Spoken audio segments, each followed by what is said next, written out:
আমি আবার চলে এলাম। আমি জয়ন্তী তোমাদের কাছে একটা নতুন ব্লগ নিয়ে চলে এলাম। তোমরা দেখো, আশা করি তোমাদের খুব ভালো লাগবে। দেখো এই যে আমি জিনিসটা করছি, এটা কি বলো তো? তোমরা তো ভাবছো এইটা মনে হয় ডাটা বা অন্য কিছু হবে, কিন্তু এটা কিন্তু ডাটা নয়।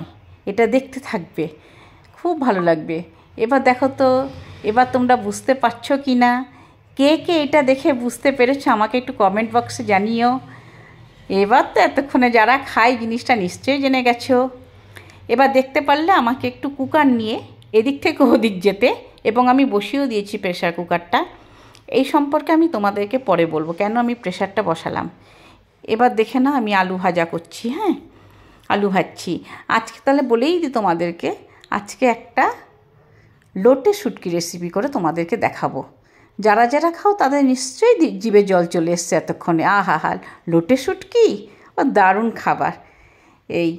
আর যারা খাও না, আমি অনুরোধ করব তারা একটু ট্রাই করে দেখো।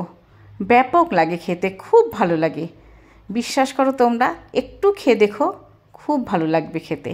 এবং গন্ধ ব্যাপারটা আমি তোমাদের পরে সব জানিয়ে দেবো। কড়াইয়ে তেল দিয়েছি, এবার আমি আদা রসুনের পেস্টটা দিয়ে দিচ্ছি।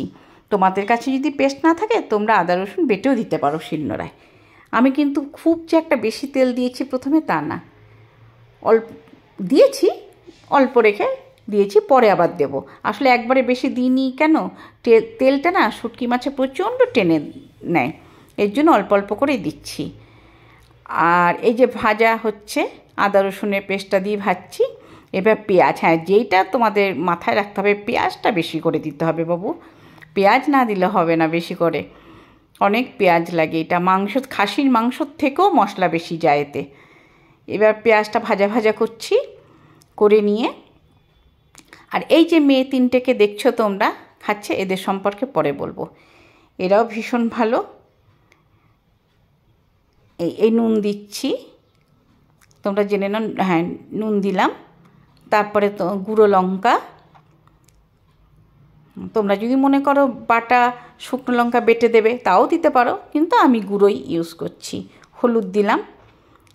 আর কিচ্ছু লাগে না, শুধু তোমার গোটা একটু লঙ্কা, কাঁচা লঙ্কা। এইটা দিচ্ছি কেন, টেস্টটাও আসবে এবং যাদের আরও ঝালের প্রয়োজন তারা তোমার একটু ডলে খেতে পারবে। ঝালটা বেশি দিতেই হবে শুটকি মাছে। তো ভাজা ভাজা করছে, এটা কিন্তু কোনো ঝামেলার কাজ না। বিশ্বাস করো, ভীষণ সিম্পল একটা রান্না, অথচ খেতে খুব ভালো লাগে। আর যারা বলে গন্ধ লাগে, ভুল ধারণা। আমি সব বলে দেবো, গন্ধে একটুও বেরোবে না। এই যে বাচ্চা তিনটে আমার মেয়ের বয়সী, এরা স্যাটারডে সানডে করে খেতে আসে। এদেরকে আমি পরে জিজ্ঞাসা করেছি, তোমরা কি কোনো গন্ধ টন্ধ পেয়েছো? বলো না তো আন্টি, কোনো গন্ধ বেরোয়নি। এই যে এই মেয়েটাকে দেখছো পিঙ্ক কালার গেঞ্জি পরা, ও আজকে খাচ্ছে সবজি ভাত প্লেন, আর ওই দুটো মেয়ে পোলাও আর মাংস। এবার আরেকটু ঝালের প্রয়োজন ছিল, আমি আরেকটু ঝালটা দিয়ে দিলাম। আমার মনে হলো দেখে যে আরেকটু দিতে হবে। এই চলে এসছে আসল জিনিসটা। এবার হচ্ছে শুটকি মাছটা আমি ওই ভাজা মশলাটার মধ্যে ঢেলে দিচ্ছি। এটা কিন্তু একটু ভাপ দেওয়া, মানে ভাপিয়ে নিয়েছিলাম। কিসে ভাপিয়েছি আমি সব বলছি তোমাদেরকে। এইটা ভাপিয়ে নিয়েছি একটু প্রেশার কুকারে। তোমরা ভাবে প্রেশারে শুটকি মাছ? হ্যাঁ, কেন বলো তো প্রেশারে দিয়েছি? যাতে গন্ধটা চারদিকে না ছড়ায়। অনেককে আমি দেখেছি কড়াইয়ে, সসপ্যানে, ডেচকিতে সব সেদ্ধ বসায়, চারদিকে গন্ধটা ছড়িয়ে যায়। এখন সবাই বেশিরভাগই ফ্ল্যাটে থাকে, বা বাড়িতে থাকলেও কি আশেপাশে গন্ধ বেরোয়। আমার তো খেতে খুব ভালো লাগে, আমার মেয়েরও খেতে ভালো লাগে, আমাকে করতেই হতো। এর জন্য আমি এই বুদ্ধিটা নিজের থেকেই বার করলাম, দেখি তো প্রেশারে দিয়ে। তবে হ্যাঁ, গরম গরম অবস্থায় কিন্তু খুলবে না প্রেশার কুকারটা, তাহলে চারদিকে গন্ধটা ছড়িয়ে যাবে। ঠান্ডা হবে, বুঝতে পারবে তোমরা, একটা আইডিয়া করে নেবে। এতক্ষণে নিশ্চয়ই ঠান্ডা হয়ে গেছে জলটা। তারপরে তোমরা প্রেশারটা খুলবে, বিশ্বাস করো তোমরা, গন্ধ বেরোবেই না। এই তোমাদের সাথে কথা বলতে বলতে দেখো আমার কমপ্লিট মাছ। বললাম না, এটা ভীষণ একটা সিম্পল রান্না, খুব তাড়াতাড়ি হয়ে যায়, কিন্তু হ্যাঁ যত্ন সহকারে করতে হবে তোমাকে, খুব ভালো করে। দেখো দেখতে কত সুন্দর লাগছে। আমি খাওয়া শুরু করে দিয়েছি। দেখো, আমাকে কিন্তু কেউ লোভ দিও না। তোমরা দেখতে থাকো, আমি খেতে থাকি। টাটা।